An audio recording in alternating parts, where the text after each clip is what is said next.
What's up, y'all?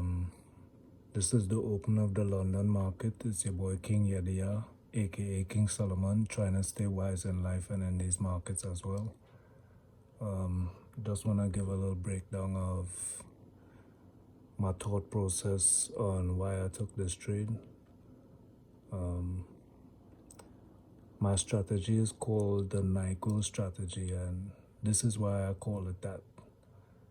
It's a congestion area here, and where we're looking at GBP USD, that's British pound US dollar. So we had this congestion here.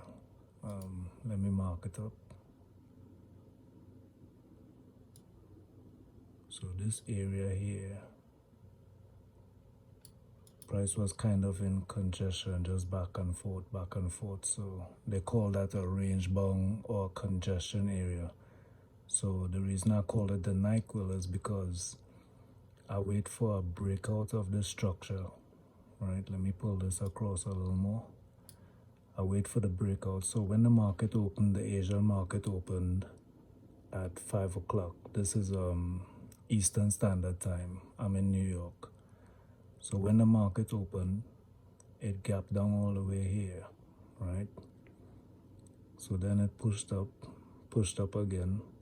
We had a breakout of the congestion, right? But I didn't really like that breakout too much. I just, I was just watching to see what was happening. So we got that pullback again, and this is the 1 hour chart, right? You can see this here is the 1 hour. So when we got this pullback, I was just watching to see what's happening because the fundamentals for me says that this is going to break out higher. So I was just waiting to see what happened. I was being patient. I was reading a little Jesse Livermore stock trading book. So he advises you to be patient. So I'm trying to practice that in the market. So as this pulled back, I wait for it to push up. It pushed up. We broke out. We broke out again, and I saw this wick rejection, so I was patient again. But usually my strategy is, as soon as it breaks out, I'm gonna take the trade, right?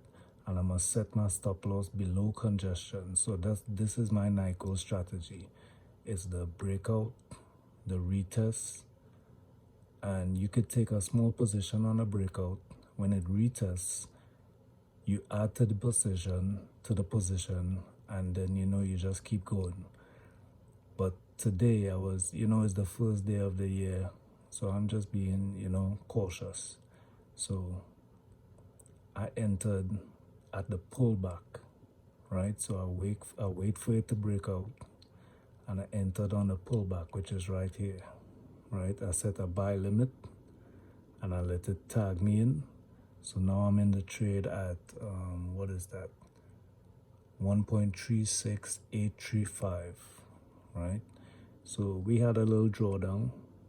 I set my stop loss down here. Let me get rid of this. Right, I set my stop loss down here, which is part of my strategy, is below congestion, because I'm trying to cater for all of these wicks that might come down, all the little pullbacks and stuff like that.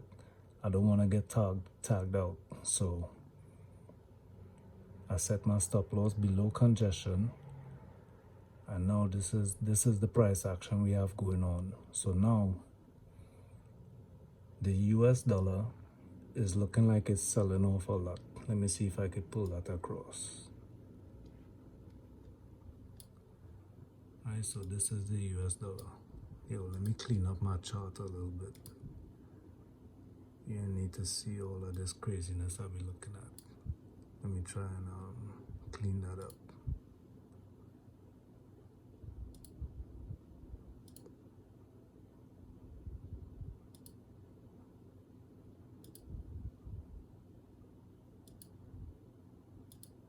All right, so this is the US dollar, and it's selling off quite a bit at the market open, right? So this gives me the confidence because we trade in GBP USD.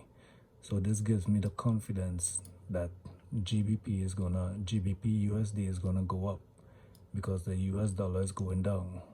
And GBP USD, this is the counter currency. And if it's weak, that means that GBP USD, which GBP is leading that pair, will go up. So that's why I have the confidence that it's going to continue going up.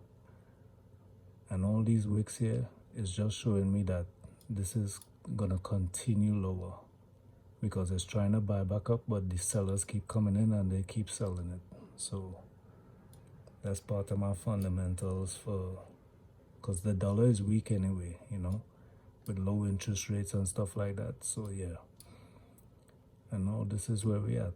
This is the price action here. I'm in profit right now. Eventually I wanna set an alert here for like 45 pips.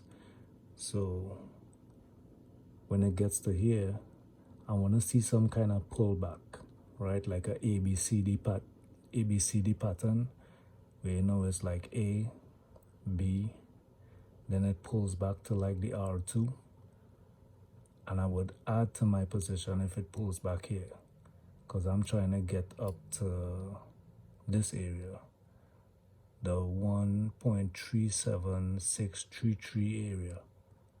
You know, so I'm looking for big moves because I think this GBP USD pair is gonna push higher.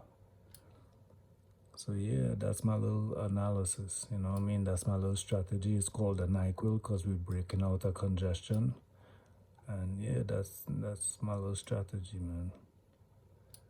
And you know, we 7 minutes into the market, we're looking strong, we're pushing up a little bit. I mean, we're getting some wick rejection. This is kind of concerning, but overall, it's good to go. And let me show you some here. Where's my SMAs? Oh, okay, let me go down to the 15 minute. This is another reason I have confidence in my stop loss. I put my stop loss below this SMA, which is the 100 SMA. And you see how price is continually respecting that SMA line? Well, no, this is the 50, but what I'm showing you is this. The blue line. It's not going below that at all. So if I set my stop loss below that, I should be safe. Even if it pierces through a little bit, we have the S1, the Camarilla level, plus we have the 100 SMA, so our stop loss should be safe. And man, I worked all day, but you know, I'm trying to stay up and just see what's up with this trade, you know.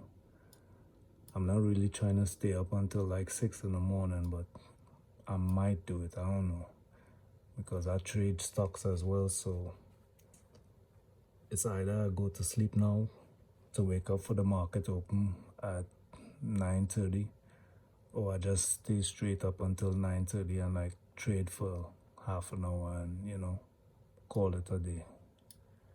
So yeah, man, that's my little analysis. I'm going for a 2.5 risk to reward. Yeah.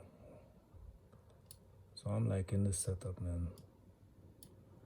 And we got this little pullback. I mean, these wick rejections are a little concerning, but I got confidence in this trade.